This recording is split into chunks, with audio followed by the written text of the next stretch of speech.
लड़ाई थी ना, महाराष्ट्र में जो लड़ाई थी वो 1, 2, 3 और 4 दो पार्टियां हैं, महायुति और महाविकास आघाड़ी।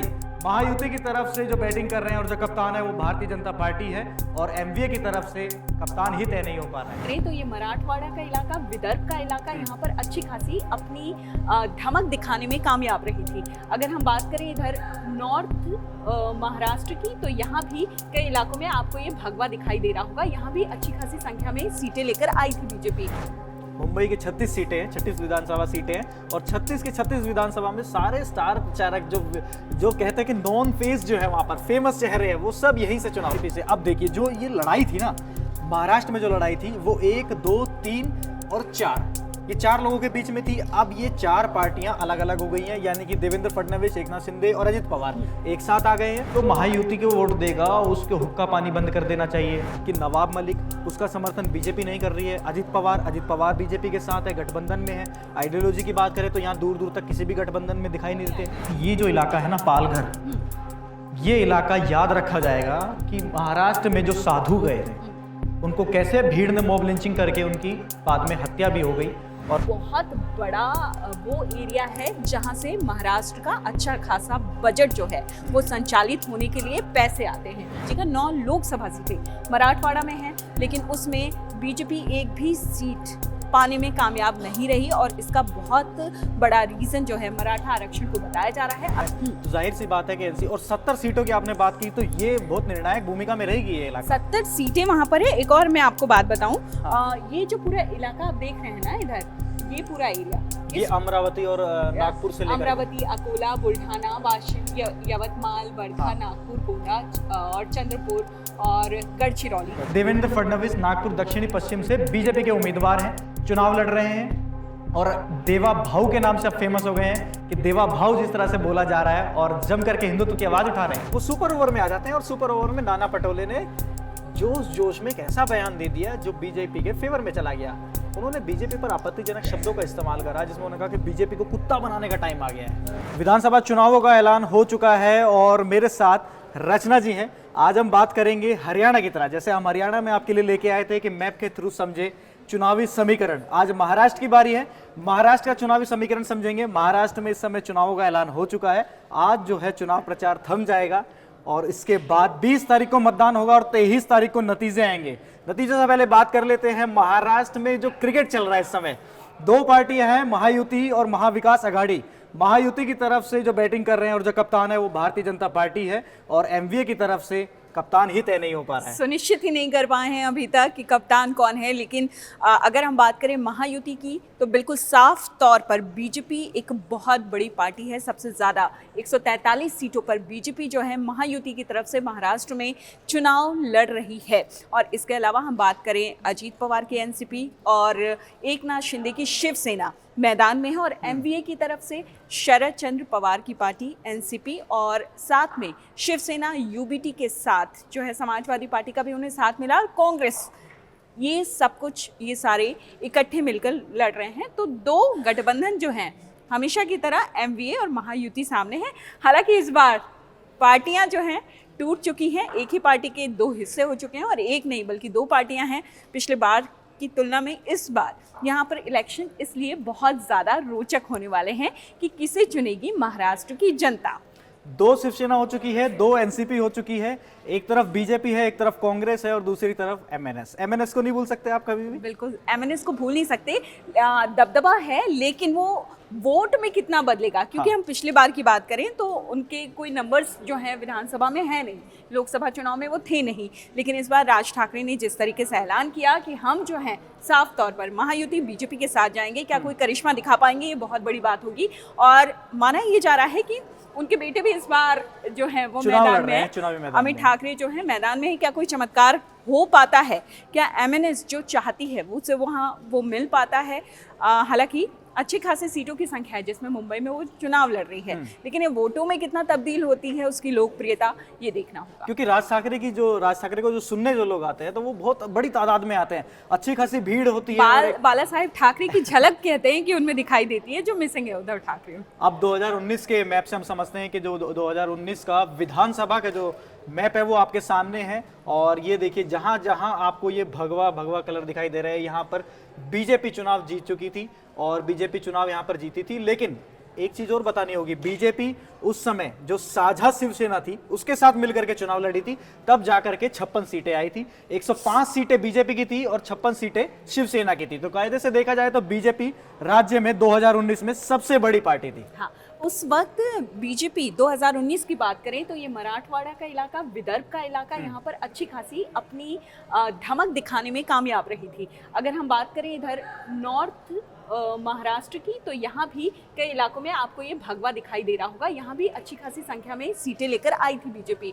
और जो वेस्टर्न का इलाका है, वेस्टर्न महाराष्ट्र का, ये एनसीपी डोमिनेटिंग बताया जाता है। यहाँ भी कहीं छुटपुट आपको भगवा रंग दिखाई दे रहा होगा, लेकिन मेजॉरिटी जो आई थी वो इस इलाके से मिली थी, जिसमें मराठवाड़ा का हिस्सा, विदर्भ का हिस्सा और नॉर्थ महाराष्ट्र का हिस्सा बीजेपी के खाते में गया था।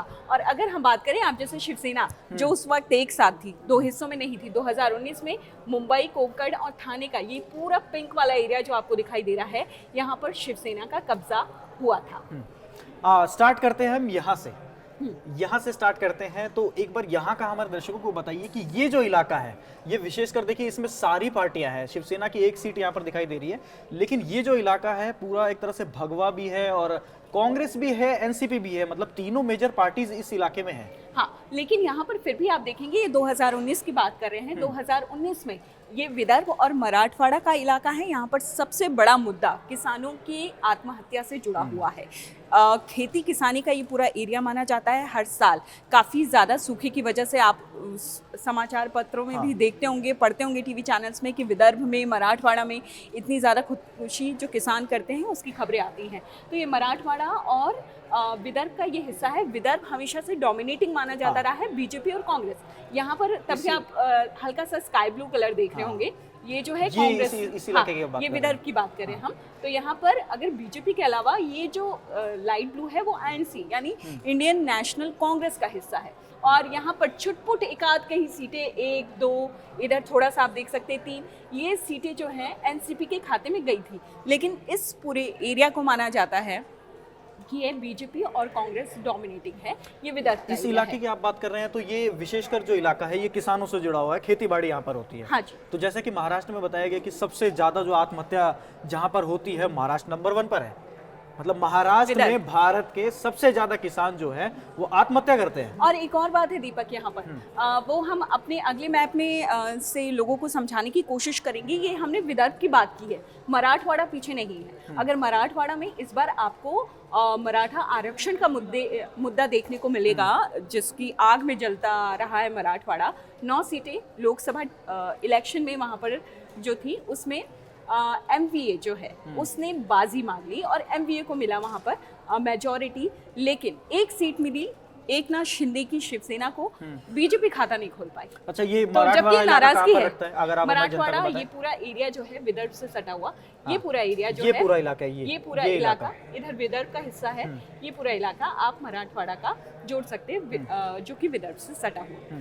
तो हम अगर 2019 की बात करें, जैसा कि आप समझा रहे थे, तो यहाँ पर कांग्रेस और बीजेपी दोनों का डोमिनेशन विदर्भ में हमको 2019 में देखने को मिला था और ये मराठवाड़ा तक भी पहुंचा था, जहाँ पर बीजेपी एकदम क्लियर डोमिनेट करते हुए अच्छी खासी संख्या में आई थी। लेकिन यही मराठवाड़ा इस बार के लोकसभा चुनाव में बीजेपी अपना खाता नहीं खोल पाई। चलिए, आपने अब बीजेपी का इस इलाके के बारे में बताया कि यहाँ पे इनका डोमिनेंस था और मराठवाड़ा की भी बात हो गई है। अब इस इलाके के बारे में एक बार बताइए जरा, ये कौन सा इलाका लगता है? अगर हम इधर की बात करें तो ये जो है हमारा ठाणे और कोकण, ये ठाणे और कोकण का इलाका लगता है। और यहाँ पर शिवसेना डोमिनेशन में है। शिवसेना का डोमिनेशन उस वक्त साझा थी, कोई टूट नहीं हुई थी पार्टी में, तो शिवसेना का एक बड़ा हिस्सा बीजेपी के साथ मिलकर के चुनाव लड़ा था। और जहां पर हमने देखा था कि एक जो मुख्यमंत्री थे उद्धव ठाकरे, उससे पहले जब चुनाव हुआ था तो उद्धव ठाकरे के साथ साथ प्रधानमंत्री नरेंद्र मोदी का फोटो लगा हुआ था पोस्टर्स पे, रिजल्ट से पहले। तो ये इलाका जो है वो शिवसेना का कह सकते हैं, मतलब बेसिकली उद्धव ठाकरे का। उद्धव ठाकरे का है। अब ये देखना होगा कि इस बार यहाँ की जनता एकनाथ शिंदे के साथ जाती है या फिर जाती है उद्धव ठाकरे के साथ। अब हमने बेसिकली ये वाला हिस्सा से लेकर के यहाँ तक आपको समझाया। अब हम आगे चलेंगे, ये वाला पूछेंगे कि रचा जी एक बार ये बताइए कि ये जो मुंबई का इलाका है, मुंबई महानगरी जिसे कहा जाता है और कहा जाता है कि भारत की आर्थिक राजधानी है, और सबसे ज्यादा रिच भी है। सबसे ज्यादा रिच है यहाँ पर तमाम ये वाला जो आप पूरा हिस्सा देखोगे, ये वाला ये जो है हाँ। यहाँ पर ये मुंबई और इधर पूरा नीचे का हिस्सा कोंकण लगता है ठाणे के साथ, और इसे माना जाता है कि आर्थिक राजधानी। आप समझिए ना हाँ। कि कितनी बड़ी संख्या में यहाँ पर इंडस्ट्रीज लगी हुई हैं। बॉलीवुड पूरा यहाँ पर है, हमारी फैशन की, अगर हम माने एंटरटेनमेंट की, और तमाम बड़ी बड़ी इंडस्ट्रीज, ऑफिसेस सब इसके आसपास समुद्री है। व्यापार भी हमारा ज्यादातर जो होता है यहीं से हाँ, होता है, इसी और वो इलाके बहुत से। मैटर करता है, तो इसीलिए इस एरिया का इतना ज़्यादा महत्व है, और सब चाहते हैं कि मुंबई की सारी सीटें हमारे पास आए। मुंबई की 36 सीटें हैं, 36 विधानसभा सीटें हैं, और 36 की 36 विधानसभा में सारे स्टार प्रचारक जो कहते हैं कि नॉन फेस जो है वहां पर फेमस चेहरे हैं, वो सब यहीं से चुनाव लड़ अच्छा रहे हैं। दीपक, अगर हम बात करें, क्योंकि हम 2019 के चुनाव की बात हाँ। करें, इस चुनाव पर हम बाद में आएंगे। 2019 की इसलिए हम आपको बता रहे हैं क्योंकि किसी भी चीज़ की हिस्ट्री पता होना बहुत ज़रूरी है, क्योंकि महाराष्ट्र का इलेक्शन, महाराष्ट्र की पॉलिटिक्स पिछले चुनाव से इस चुनाव में पूरी तरह बदल गई है। यहाँ पर हम बात करें, ये जो एरिया हम बात करे थे, इसमें है कोंकण, ठाणे और महाराष्ट्र। इस पूरे इलाके में शिवसेना डोमिनेटिंग थी। तो अब देखना इस बार बहुत महत्वपूर्ण है कि एकनाथ शिंदे उसको भुना पाते हैं कि नहीं। वर्चस्व की लड़ाई है। हाँ, वर्चस्व की लड़ाई है। अगर 56 सीट्स शिवसेना की आई थी टोटल महाराष्ट्र में, तो उसमें बहुत बड़ा योगदान इस पूरे इलाके का था, क्योंकि आप बाकी सब जगह देखोगे, इधर की अगर हम बात करें नॉर्थ महाराष्ट्र की, वहाँ भी कुछ पैचेस आपको दिखाई देंगे। अगर हम बात करें वेस्टर्न महाराष्ट्र की, वहाँ भी कुछ पैचेस दिखाई देंगे। इधर तो शिवसेना है ही नहीं। विदर्भ का जो इलाका है और मराठवाड़ा का इलाका है, उस समय यहाँ नहीं पर- थी, उस समय नहीं थी, इस बार नहीं कह सकती, ये 2019 की बात है। तो शिवसेना का मेन डोमिनेशन जो है इस इलाके में। अगर एनसीपी की बात करें तो एनसीपी का जो इलाका है, ये लगता है इससे सटा हुआ इलाका, जो कहा जाता है कि एक तरह से सेंटर कहा जा सकता है, महाराष्ट्र का सेंटर हम कह सकते हैं कि यहाँ पर एनसीपी का। और ये भी बता दें हम, एनसीपी भी टूट नहीं थी उस समय, एनसीपी में संयुक्त थी, शरद पवार के नेतृत्व में और अजित पवार, सुप्रिया सुले, इन सबके नेतृत्व में और जो चुनाव आप लड़ा इस गया। इलाके की बात कर रहे हैं, इसको कहते हैं वेस्टर्न महाराष्ट्र, और ये वो जगह है जहाँ पर आपको तमाम तरह की चीनी मिल मिलेगी, तमाम कॉरपोरेटिव सोसाइटीज, बैंक, सब कुछ यहाँ पर है। और कहा जाता है कि जितनी शुगर मिल्स हैं वो एनसीपी डोमिनेटिंग है। ये महाराष्ट्र, और अगर हम कहें कि महाराष्ट्र की पॉलिटिक्स में एक हिस्सा बहुत बड़ा डोमिनेशन का है शुगर मिल्स मालिक का, और शुगर की पूरी मिल्स जो हैं यहाँ पर हैं, मतलब डोमिनेशन है इस इलाके उनका। में बात कर रहे हैं इसको आप, हम इस कह रहे हैं इलाके में वेस्टर्न महाराष्ट्र। वेस्टर्न जो है, वेस्टर्न महाराष्ट्र, यहाँ पर पुणे और तमाम जो बड़े बड़े वो हैं, हाँ। वो आते हैं यहाँ पर, धुले भी। तो ये वो पूरा इलाका है, यहाँ पर डोमिनेशन एनसीपी का है, पिछले बार भी था, आप देख सकते हैं। ठीक है, ये जो डार्क नीला रंग आपको दिखाई दे रहा है, ये पिछले चुनाव में एनसीपी को दिखा रहा है कि एनसीपी यहाँ पर 54 सीट्स लेकर आई थी। और ये पूरा डोमिनेशन देखिए ना, पूरा वेस्टर्न महाराष्ट्र पूरा है, कब्जा है यहाँ पूरा पर देखा कब्जा जाए तो है, एनसीपी का। और यहाँ पर कब्जा है एनसीपी का। पिछले बार था, इस बार क्या होगा हमें देखना है। अच्छा, 2019 की हमने बात करी, तो अब आपको थोड़ा सा फ्लैशबैक में लेकर के जाते हैं, और 2019 से लेकर के 2024 तक क्या क्या हुआ वो आपको बताएंगे। महाराष्ट्र में आपने देखा होगा कि जो फडणवीस साहब थे, उन्होंने 2 से 3 बार शपथ ली।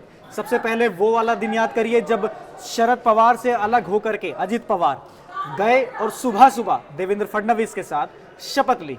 वो 10 बजे के आसपास जब वापस से टाइम चेंज हुआ, वापस अजित पवार वहां चले गए, और वापस से अब दोबारा वापस बीजेपी की तरफ आए हैं। तो ये भी सोचने वाली चीज होगी। और बीच में कई सारे, उद्धव ठाकरे की बात देखें, जब उद्धव ठाकरे मुख्यमंत्री थे, 2.5 साल का उन्होंने कार्यकाल पूरा किया, उस दौरान क्या क्या नहीं हुआ। पालघर का केस नहीं भूल सकते, इस चुनाव में पालघर भी याद किया जाएगा, जब साधुओं की हत्या कर दी गई थी मार मार के। और उसके बाद जब नेवी के ऑफिसर्स की बात करेंगे हम, तो नेवी के ऑफिसर्स को पीटा गया। कोविड की बात करेंगे, कोविड में भी ये सब चीजें हुई। तो उद्धव ठाकरे, जो बाला साहब ठाकरे कभी कहा करते थे कि मैं अपनी पार्टी को कांग्रेस नहीं बनने दूंगा, कांग्रेस बनेगी तो मैं अपनी दुकान बंद कर दूंगा। उन्होंने ये नहीं कहा कि मैं अपनी पार्टी, उन्होंने कहा कि मैं अपनी पूरी राजनीति बंद कर दूंगा। और आज हम कहाँ खड़े हैं? उद्धव ठाकरे राहुल गांधी के साथ खड़े हैं, शरद पवार के साथ खड़े हुए हैं। अगर आप देखें तो इस पूरे महाराष्ट्र में मेन पार्टी शरद पवार, उद्धव ठाकरे, राज ठाकरे और भारतीय जनता पार्टी और कांग्रेस। राज ठाकरे जो हैं वो जिस तरीके से उनकी पार्टी आई थी, जिस तरीके से ओपनिंग की थी उन्होंने अपने पार्टी की, महाराष्ट्र नवनिर्माण सेना, उस तरह का रिजल्ट जो है वो दिखाई नहीं दिया। एक भी उनके पास जो है पिछले विधानसभा चुनाव को देखें तो कोई एक सीट उनको मिली थी, बस सिर्फ एक सीट मिली थी कोलाबा की। कोई और कोई अच्छा, वो भी कोलाबा, वो एरिया जो मुंबई में आता है और मुंबई का पॉश एरिया है, सबसे पॉश एरिया है। बाकी कहीं भी असर नहीं दिखा पाए थे, यानी बाला साहेब ठाकरे का जो जादू लोग ढूंढ रहे थे राज ठाकरे में, वो दिखाई नहीं दिया था। अब हालांकि मैं आपको बीच में टोक रहा हूँ, हालांकि उनके भाषण बड़े दमदार रहते थे और भीड़ बहुत बड़ी, तालियां भी बहुत बटोरते हैं अपने भाषण में, लेकिन वोट नहीं मिल पाते थे राज ठाकरे को। रुतबा जो है वो पूरा है, लेकिन वही बात है जो हम शुरू में कह रहे थे कि ये तालियां, ये भीड़ क्या वोट बैंक में बदल पाता है, ये बहुत महत्वपूर्ण है। क्योंकि आम जनता भी अब मूर्ख नहीं रह गई, बहुत स्मार्ट है, उसको पता है मुझे कहाँ से क्या चाहिए और मुझे किसके साथ जाना है, क्या करना है, स्टेबिलिटी देनी है, क्या करना है, क्या नहीं करना है। भले हिंदू मुस्लिम की बात हो, बटेंगे कटेंगे की बात हो, बहुत नारे दे दे, लेकिन इन सब के बावजूद आम जनता के दिमाग में ये है कि मुझे नौकरी मिल रही है कि नहीं, मुझे पानी मुहैया हो पा रहा है कि नहीं, बिजली, क्योंकि यूथ, हमारा देश जो है यूथ का है। और महाराष्ट्र जैसा राज्य जहाँ पर 48 सीट्स जो हैं लोकसभा की हैं और यहाँ पर यूथ का एक बहुत बड़ा प्रतिशत है, तो आम जन, और यहाँ पे इंडस्ट्री, जैसा कि आपने बताया, आर्थिक राजधानी है, इंडस्ट्रीज हैं, तो लोग ज़रूर सोचते हैं कि हमें किस सरकार से क्या मिलेगा। नारेबाजी से इतर बहुत कुछ है, लेकिन जो चुनाव जो पलटा जाता है वो तो पलटा जाएगा तो इस तरह के बयान से होंगे ना। जब आपने देखा होगा कि अभी एक मौलाना ने वहां पर बयान दिया कि जो बीजेपी को वोट देगा, उन्होंने बोला इस तरीके से कि जो महायुति को वोट देगा उसके हुक्का पानी बंद कर देना चाहिए। फिर आप दूसरी तरफ देखिए कि योगी आदित्यनाथ ने बयान दिया हरियाणा के चुनाव में, कर रहे हैं वो अपने इस तरह के बयानों के लिए हरियाणा के चुनावों में उन्होंने बयान दिया था कि बटेंगे तो कटेंगे। अब वो देखिए कि सब जगह चालू हो गया, लेकिन महाराष्ट्र में बीजेपी के ही कुछ लीडर्स ने नकार दिया। अजित पवार ने सबसे पहले अपने आप को साइडलाइन किया। और एक और बहुत महत्वपूर्ण स्टेटमेंट्स आए महायुति के तमाम जो घटक दल हैं उनके नेताओं के द्वारा। स्टेटमेंट ये आया कि महाराष्ट्र में, बाकी देश में जिस तरह से पॉलिटिक्स चलती है, महाराष्ट्र में नहीं चलेगी। जैसे ही योगी आदित्यनाथ का बटेंगे तो कटेंगे का नारा आया, अजीत पवार मुखर होकर उसके आए सामने और उन्होंने साफ तौर पर कहा कि महाराष्ट्र की पॉलिटिक्स बहुत अलग है।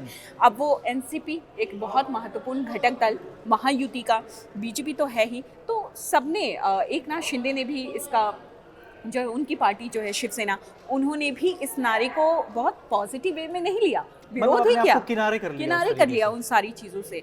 तो महाराष्ट्र की राजनीति में इसलिए इस बार की का चुनाव वहाँ पर बहुत इंटरेस्टिंग हो गया है, क्योंकि आपकी ही पार्टी के लोग आपस में ही कहीं ना कहीं बयानों को लेकर दिखाई नहीं दे रहे। हाँ। लेकिन एक चीज और आपको देखनी होगी कि जब अजीत पवार ने नवाब मलिक को चुनावी मैदान में लड़ाया तो बीजेपी की नाराजगी थी कि नहीं, उनकी बेटी को तो हम टिकट दे सकते हैं। आशीष शेलार ने खुलकर कहा कि हम जो है किसी भी कीमत पर साथ नहीं देंगे और वहां पर बीजेपी का कोई नेता रैली करने भी नहीं जाएगा। हाँ, मानखुर्द से सामने हैं दोनों जो है, वहां पर तगड़ी फाइट है मानखुर्द में। यहाँ पर नवाब मलिक को अजीत पवार की पार्टी एनसीपी ने टिकट दिया और अबू आजमी की वो हमेशा ऐसी सीट मानी जाती है जो उनकी डोमिनेटिंग सीट है। समाजवादी पार्टी के महाराष्ट्र अध्यक्ष हैं अबू आजमी, और वहाँ पर वो काफ़ी लंबे वक्त से लड़ रहे हैं, चुनाव जीत रहे हैं। तो इसलिए वहाँ की जो लड़ाई है बहुत दिलचस्प है कि मानखुर्द में शिवसेना, माफ कीजिएगा, एनसीपी का समर्थन नहीं कर रही है, एनसीपी उम्मीदवार का समर्थन नहीं कर रही है, जबकि तीनों चारों गठबंधन में है, सब गठबंधन में है। तो इस बार बहुत गठबंधन में भी आपस में बहुत, कि हम ये जो आपको समझा रहे हैं वो सोशल मीडिया पे हम समझा रहे हैं, तो सोशल मीडिया पे इंस्टेंट रिप्लाई मिलने आपको स्टार्ट हो जाते हैं और आने भी स्टार्ट हो गए। अब एक बात बताइए, क्या जनता इस चीज को नहीं समझेगी कि नवाब मलिक, उसका समर्थन बीजेपी नहीं कर रही है, अजित पवार बीजेपी के साथ है, गठबंधन में है। आइडियोलॉजी की बात करें तो यहाँ दूर दूर तक किसी भी गठबंधन में दिखाई कोई आइडियोलॉजी नहीं दिखाई देती। एमवीए में, महायुति में कोई आइडियोलॉजी नहीं है। और आप ये देखो, शिवसेना जिसकी आइडियोलॉजी बहुत सेट की थी, मानी जाती थी, बाला साहेब ठाकरे बिल्कुल कहते थे कि मैं हमेशा किंग मेकर की भूमिका में रहूंगा कभी शिवसेना का कोई नेता सीएम की कुर्सी पे नहीं बैठेगा। अब वो देखिए बिल्कुल बात पलट गई, बल्कि महायुति का साथ, शिवसेना टूटी भी इसी बात पर, और शिवसेना और बीजेपी के बीच जो क्लैशेस हुए वो भी इसी बात पर। ना किंग रहा ना मेकर। हाँ, चलिए कह सकते हैं हम अगली जो है, अब अगली स्लाइड की तरफ चलते हैं। अब ये बताते हैं कि आ गया आपका डिस्ट्रिक्ट वाइज मैप है। और ये जिले हैं महाराष्ट्र के, और इन जिले के थ्रू भी हम आपको कुछ कुछ चीजें समझा बहुत सकते हैं। बेहतर तरीके से हम समझा पाएंगे। देखिए ये रचना जी, ये जो इलाका है ना पालघर, ये इलाका याद रखा जाएगा कि महाराष्ट्र में जो साधु गए थे उनको कैसे भीड़ ने मॉब लिंचिंग करके उनकी बाद में हत्या भी हो गई। और मतलब पूरा क्रेडिट इसमें कहा जाए ना तो उन भीड़ को जाएगा, उस भीड़ को जाएगा कि जिन्होंने निहत्थे साधुओं पर हमला किया था। जाहिर तौर पर पालघर जैसा जो मुद्दा है, पालघर में जो इंसिडेंट हुआ उसे भूला नहीं जा सकता। वो बेहद विभत्स था, डराने वाला था। उस समय उद्धव ठाकरे जो है वो सीएम हुआ करते थे और इसका जवाब देते देते उन्हें पानी पीना पड़ा था कई गिलास। लेकिन क्योंकि एक और बात है, आवाम की याददाश्त बहुत कमजोर होती है, ठीक है, उसे थोड़ा जगाने की जरूरत पड़ती है। इलेक्शन में जो पॉलिटिकल पार्टीज करती हैं, अदरवाइज वो भूल जाते हैं कि 1 साल पहले क्या हुआ था, 2 साल पहले क्या हुआ था। ये पालघर, ठाणे, रायगढ़, रत्नागिरी और सिंधुदुर्ग, मुंबई सिटी, मुंबई सबअर्बन, ये बहुत बड़ा वो एरिया है जहाँ से महाराष्ट्र का अच्छा खासा बजट जो है वो संचालित होने के लिए पैसे आते हैं। मुंबई की बात करें, ये छोटा सा एरिया आपको मुंबई और मुंबई सबअर्बन दिखाई देगा। ये जो सबअर्बन है और मुंबई है, यहाँ पर शिवसेना डोमिनेटिंग पूरा एरिया है। इधर कोंकण, ये पूरा एरिया कोंकण का माना जाता है। थाने एक बहुत बड़ा जो है ज़िला, ये पूरा एरिया जो है जैसा कि हम बात कर रहे थे, ये है शिवसेना का एरिया है। और माना जाता है कि यहाँ पर ये खासतौर पे ये थाने वाला जो एरिया है, ये एकनाथ शिंदे का गढ़ बताया जाता है। यानी एकनाथ शिंदे की जो शिवसेना है वो यहाँ पर दीपक बेहद डोमिनेटिंग है। मैं चाहूँगी कि आप थोड़ा हमारे दर्शकों को नॉर्थ महाराष्ट्र को लेकर बताएं कि क्या क्या आता है और वहाँ पर क्या क्या मेन मुद्दे हैं लोगों के लिए। देखिए नॉर्थ महाराष्ट्र में हम काउंट कर सकते हैं नासिक को, धुले को, और फिर जलगांव को, औरंगाबाद को। अब ये जो इलाके हैं, एक तो नासिक के बाद औरंगाबाद से भी आपने सुना होगा कि किस तरह से जो नितेश राणे ने जो बयान दिए थे उसकी पहली प्रतिक्रिया थी जो वो औरंगाबाद से आई थी। और नासिक से कौन चुनाव लड़के आता है लोकसभा से, ये भी देखा जाता है। फिर आप दूसरी जगह बात करिए नागपुर जो कहा जाता है संघ का हेडक्वार्टर भी वहां पर है, और नागपुर से जो सांसद हैं वो नितिन गडकरी आते हैं। बीजेपी डोमिनेटिंग एरिया है पूरा ये। तो ये जो इलाका है ना पूरा, देखिए औरंगाबाद, जलना, बीड़, लाथुर, ये जो इलाका है ना, ये बेसिकली जो है ना पूरा मतलब कहते हैं ना कि एक मराठी अस्मिता के ऊपर ये काउंट किया जाता है इस इलाके में। नहीं भूल सकते। हाँ। इस बार जो मराठवाड़ा में आंदोलन हुआ है मराठा आरक्षण को लेकर, उसने बीजेपी की कम से कम लोकसभा चुनाव में तो बीजेपी को अच्छा खासा नुकसान पहुंचाया है। 9 विधानसभा सीटें, माफ कीजिएगा 9 लोकसभा सीटें मराठवाड़ा में हैं, लेकिन उसमें बीजेपी एक भी सीट पाने में कामयाब नहीं रही। और इसका बहुत बड़ा रीज़न जो है मराठा आरक्षण को बताया जा रहा है। असल रीज़न क्या है क्या नहीं, विधानसभा चुनाव में क्या परफॉर्मेंस होती है ये देखने वाली बात होगी। लेकिन लोकसभा का जो रिजल्ट सामने आया, मराठवाड़ा जहां 9 सीटें हैं जिसमें एक भी बीजेपी नहीं जीत पाई, जबकि मराठवाड़ा एक टाइम पे डोमिनेटिंग पूरा हिस्सा माना जाता था, बीजेपी डोमिनेटिंग, उसके बावजूद वहां पर नहीं आ पाया। मराठा का जो आरक्षण का मुद्दा हुआ या फिर संविधान वाला हुआ, क्या वो फैक्टर भी यहाँ पर चला था? देखिए वो फैक्टर उस वक्त तो मुझे लगता है जरूर चला था। हाँ, लोकसभा इलेक्शन में जरूर चला था। लेकिन इधर पर जरांगे की बात करें, मराठा आरक्षण की बात करें, तो कहा ऐसी खबरें आ रही हैं कि उन्हें सेटल डाउन कर लिया गया। और आप सुन रहे होंगे थोड़ा सा धीमा भी हो गया स्वर मराठा आरक्षण का। बीच बीच में इक्का दुक्का कहीं राहुल गांधी कहते, माफ कीजिएगा, MVA कहती सुनाई देती है, लेकिन महायुति की तरफ से आपको कहीं भी वो नज़र नहीं आएगा। अच्छा, बीजेपी के लिए चिंता वाली बात मराठवाड़ा इस बार इसलिए है, बीजेपी और शिवसेना एकनाथ शिंदे की, क्योंकि मराठवाड़ा में ज़्यादातर सीटों पर इस बार कब्जा रहा है। 7 या 8 सीटें हैं। हाँ। उस पर कब्जा रहा है MVA का, महाविकास अघाड़ी। और अगर हम बात करें महाविकास अघाड़ी की, तो हमने बात की, एक सीट, सिर्फ एक सीट एकनाथ शिंदे की शिवसेना को मिली है, यानी महायुति के पास आई है। इसलिए मराठवाड़ा इलाका जहां पर पिछले बार आपने अच्छी खासी जीत दर्ज की थी बीजेपी ने, वो इस बार जादू चलेगा नहीं चलेगा वो देखने वाली बात होगी। अच्छा, सबसे बड़ी पार्टी की बात करें तो जैसे पिछले विधानसभा चुनावों में देखा था, बीजेपी जो है वो सबसे बड़ी पार्टी बनकर के सामने आई थी। अब बीजेपी क्या वापस से सबसे बड़ी पार्टी बन सकती है? इसका जवाब 23 तारीख को मिलेगा। लेकिन जिस तरीके से हलचल हो रही है, और इस बार 2 फैक्टर मुझे लगता है बहुत ज़्यादा काम करेंगे। दोनों पार्टियों में टूट एनसीपी में टूट और शिवसेना में। तो इन दो में टूट जो है वो बहुत बड़ा फैक्टर रहेंगे कि कौन सा गठबंधन महाराष्ट्र में सरकार बनाएगी। लेकिन बीजेपी की बात करें, कम से कम लोकसभा चुनाव में जो पर्टिकुलर एरिया में हम बात करें मराठवाड़ा और विदर्भ की, मतलब बीजेपी की अपनी जमीन रहेगी। बीजेपी की जमीन जो है, मुझे लगता है ये जो इलाका है जिसे हम नॉर्थ महाराष्ट्र कहते हैं, इधर रह सकती है। ये पूरा इलाका तो देखिए, इसे हम कहते हैं वेस्टर्न महाराष्ट्र, ये एनसीपी डोमिनेटिंग है। यहाँ पर चीनी मिल्स हैं, यहाँ पर कॉर्पोरेटिव बैंक्स हैं, और ये शरद पवार, अजीत पवार, पुणे, तो मतलब अगर ये ये जो सीटें कोल्हापुर, सोलापुर, ये जो पूरा एरिया है ना, इसको हम वेस्टर्न महाराष्ट्र के नाम से जानते हैं। ये जो जिला है आप इसकी बात कर रहे डोमिनेटिंग हैं, ये जो पूरा जिला आ गया, ये पुणे, ये इसकी बात कर रहे हैं हम। सातारा, सोलापुर, सांगली। मैं आपको एग्जैक्ट आंकड़ा बताती हूँ कि यहाँ पर कितनी सीटें हैं।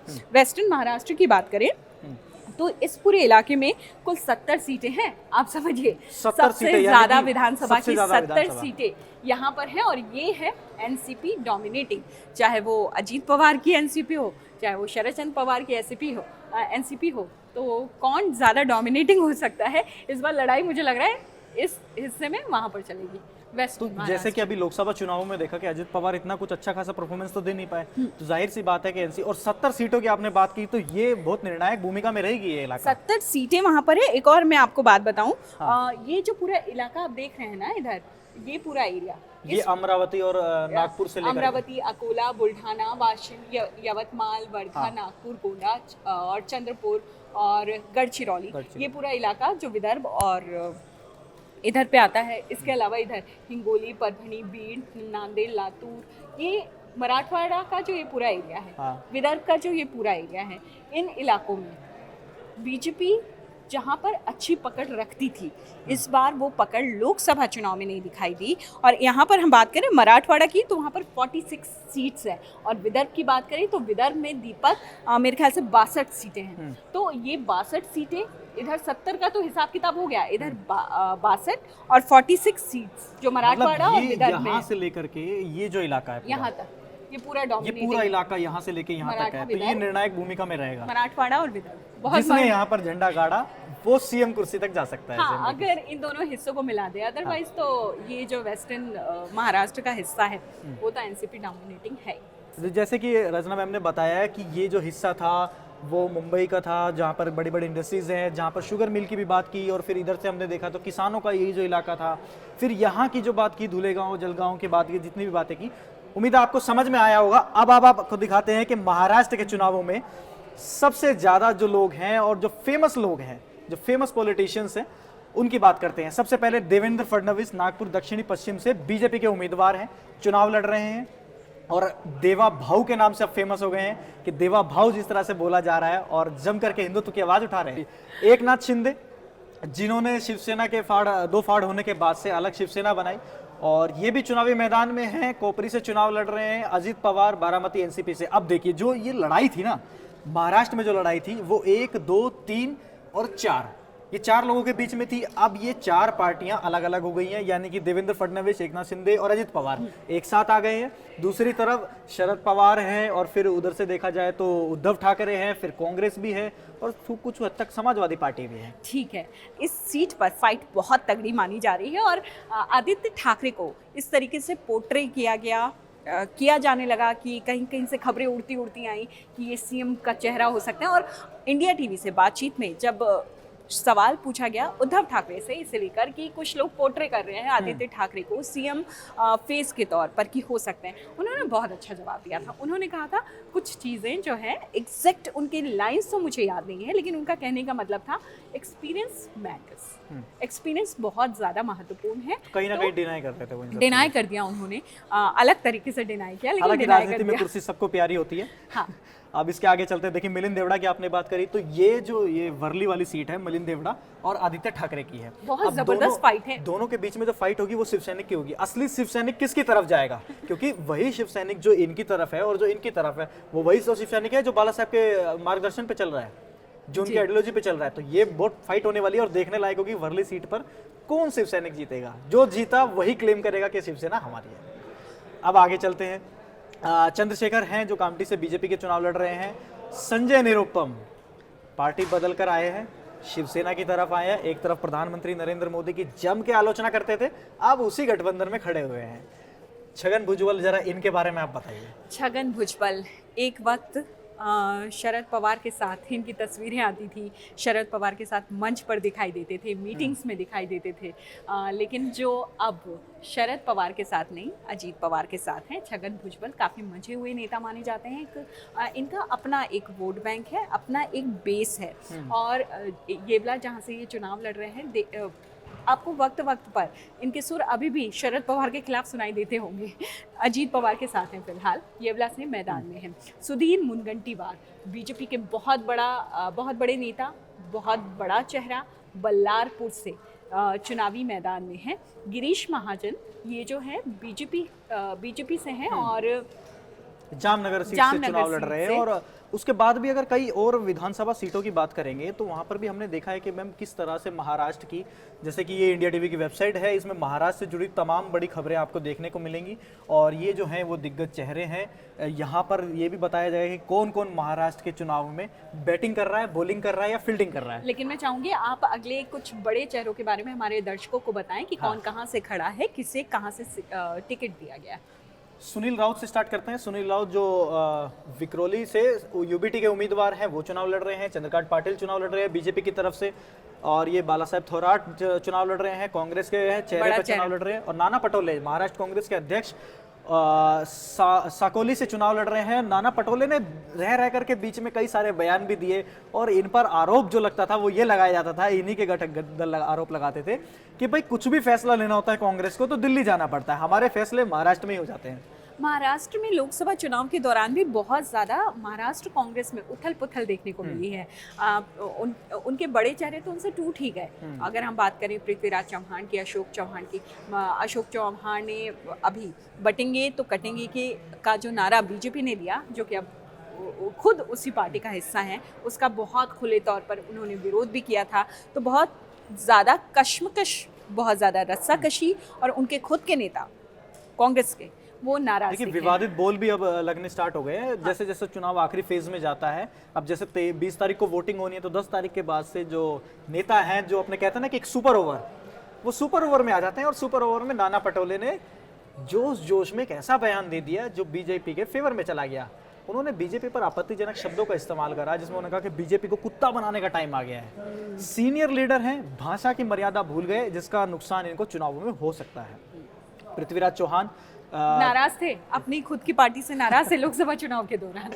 लेकिन अबू आजमी की बात कर ले तो महाराष्ट्र में समाजवादी पार्टी का एक मुस्लिम चेहरा भी माना जा सकता है, और इनकी पुराने दिग्गज नेता रहे हैं महाराष्ट्र की राजनीति में। और समाजवादी पार्टी की बात करें, इन्होंने कहा था 12 सीटें चाहिए हमको, कहीं नहीं मिली।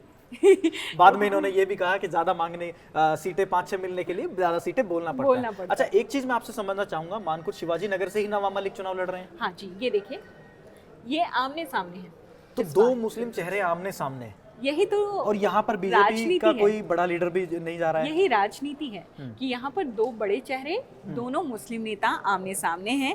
एक को उनका गठबंधन सपोर्ट नहीं कर रहा है, लेकिन उनकी पार्टी सपोर्ट कर रही है। लेकिन दूसरे को उनका गठबंधन भी सपोर्ट कर रहा है, उनकी पार्टी तो ऑफ कोर्स सपोर्ट कर रही है जब मिला है। इसलिए कह रहे हैं दीपक, मानकुर शिवाजी नगर की जो लड़ाई है वो बेहद दिलचस्प होने वाली है। सबकी निगाहें हैं। आपको नवाब मलिक याद होंगे, कितना कुछ उन्होंने बीजेपी को लेकर टंच कसा था, ईडी की रेड पड़ी थी। और जब तमाम मामले हुए थे उस वक्त आपको याद होगा, जब नारकोटिक्स के भी छापे पड़े थे, उस वक्त इनकी खूब बयानबाजियां हुई थी, ईडी की रेड आई थी, जिसके बाद आशीष शेलार जो बीजेपी का बड़ा नाम, बड़ा चेहरा, उन्होंने साफ कह दिया था कि इनका हम सपोर्ट करने तो नहीं जाएंगे। अब देखना बहुत दिलचस्प है कि मानखुर्द शिवाजी नगर से नवाब मलिक जीतते हैं या समाजवादी पार्टी की टिकट पर अबू आसिम आजमी जो मानखुर्द शिवाजी नगर से चुनावी मैदान में है, तो वो जीतते हैं। एक चीज मैं आपसे समझना चाहूंगा कि जैसे कि आपने ये बताया कि मानखुर्द शिवाजी नगर से ये चुनाव लड़ रहे हैं, ठीक है, अब हम नवाब मलिक को जो है, नवाब मलिक को हम 12th मैन मान सकते हैं, क्योंकि उनके पास तो सपोर्ट करने के लिए कोई नहीं जा रहा है, वो तो अकेले चंद पे चुनाव लड़ रहे हैं और चुनाव जीत जाते हैं, तो वो हिस्सा भी तो भारतीय जनता पार्टी और महायुति का होंगे अगर जीत करके जाते हैं। उसके बाद क्या जीतने के बाद बीजेपी इनका सपोर्ट लेगी कि नहीं लेगी? नहीं, आप अबू आसिम आजमी की बात कर रहे हैं, वो एमवीए का हिस्सा होंगे। हाँ। महाविकास अघाड़ी का नवाब मलिक के बारे में समझना चाह रहा हूं। हाँ, नवाब मलिक अगर तो ये तो 12th मैन हुए। अगर ये चुनाव जीत जाते हैं तो चुनाव जीतने के बाद क्या बीजेपी महायुति उनको लेगी समर्थन में? कोई सवाल ही क्योंकि पैदा नहीं रैली होता। तो करने विन-विन गए नहीं सिचुएशन वहाँ पर। है, हाँ। विन-विन सिचुएशन है। बीजेपी को क्या फर्क पड़ता है, उनके पास तो गठबंधन में अजीत पवार की पार्टी एनसीपी है, और एनसीपी से चुनाव लड़कर नवाब मलिक जो हैं अगर जीत कर आते हैं तो मान खुर्द शिवाजी नगर से विधायक हैं, तो बीजेपी को कोई तो मतलब फर्क मीठा नहीं मीठा गप गप और खट्टा खट्टा तू। अच्छा, अमित ठाकरे की बात करते हैं अब। पड़ता। अमित ये, ठाकरे इस बार अगर माहिम किसी विधानसभा सीट मुंबई से। में किसी की निगाहें सबसे ज्यादा टिकी हुई है वर्ली सीट के बाद, तो वो है माहिम, जहां से अमित ठाकरे, राज ठाकरे के बेटे जो हैं वो ताल ठोक रहे हैं। हालांकि मुझे वो स्पार्क जो है राज ठाकरे का, उनमें इनमें थोड़ा मंदा नजर आता है। आपको क्या लगता है? नहीं, बिल्कुल ये इनकी एकदम विपरीत है राज ठाकरे के खिलाफ। जैसे राज ठाकरे हैं वो एकदम से मुखरता से भाषण देते हैं। कहा जाता है ना कि तंज कसना और उस तरह के भाषण खड़े होकर के देना। दशहरे में देखा जाता है कि दशहरे के समय पर शिवसेना की अलग से रैली होती है, राज ठाकरे अलग से करते हैं। और आप वो मुद्दा कैसे भूल सकते हैं जब नवनीत राणा ने हनुमान चालीसा को लेकर के उद्धव ठाकरे पर हमला बोला था, तो राज ठाकरे निकल करके आए थे। और इन्होंने अभी दावा भी किया है कि हमारी सरकार बना दीजिए, 48 घंटे के अंदर सभी मस्जिदों से लाउड स्पीकर हम हटा देंगे। और वो और राज ठाकरे ये इनके बिल्कुल विपरीत है। ये कह रहे हैं कि जो बेसिक चीजें हैं वो हम ला करके देंगे। तो माहिम में, जो मुंबई का इलाका लगता है, माहिम में ना स्वास्थ्य अच्छा है, ना पानी अच्छा है, ना शिक्षा अच्छी है, और ना बहुत बिजली गंदगी अच्छी है। मैं गंदगी को क्योंकि लेकर मुंबई काफ़ी वक्त रही हूँ, वहाँ पर मैंने बहुत रिपोर्टिंग की है।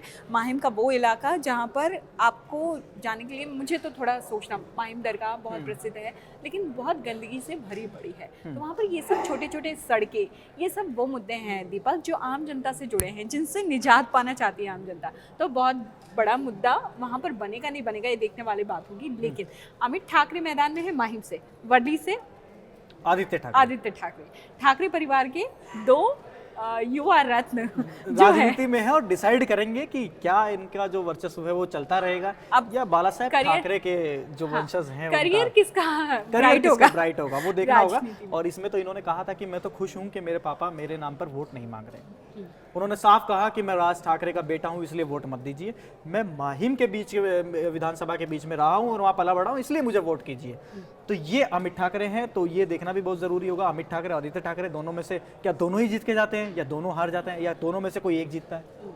तो ये हमने अपने तमाम दर्शकों को मुझे लगता है अच्छे से उनको समझ आ गया होगा कि कहाँ से कौन से बड़े चेहरे मैदान में हैं। हमने आपको महाराष्ट्र के मैप के ज़रिए ये भी बताने की कोशिश की कि कौन से 5-6 हिस्से हैं महाराष्ट्र के, किन पार्टीज़ का डोमिनेशन है वहाँ पर, लोकसभा चुनाव के नतीजे क्या विधानसभा चुनाव को प्रभावित करेंगे, ये सब कुछ देखना होगा। और दीपक और हमारी पूरी टीम जो है लगी हुई है आप तक, क्योंकि झारखंड का भी इलेक्शन है दीपक। अब हमने इंडिया टीवी की वेबसाइट पे आप देख सकते हैं कि महाराष्ट्र, झारखंड और इन सब की जो प्रमुख उम्मीदवार हैं, चुनावी आंकड़े हैं, वीडियोस सब कुछ आपको आप मिलेगा। इजीली यहाँ पर जा सकते हैं और जा करके जिस भी स्टेट का आप पढ़ना चाहते हैं उस स्टेट के बारे में आपको पूरी जानकारी मिलेगी यहाँ पर।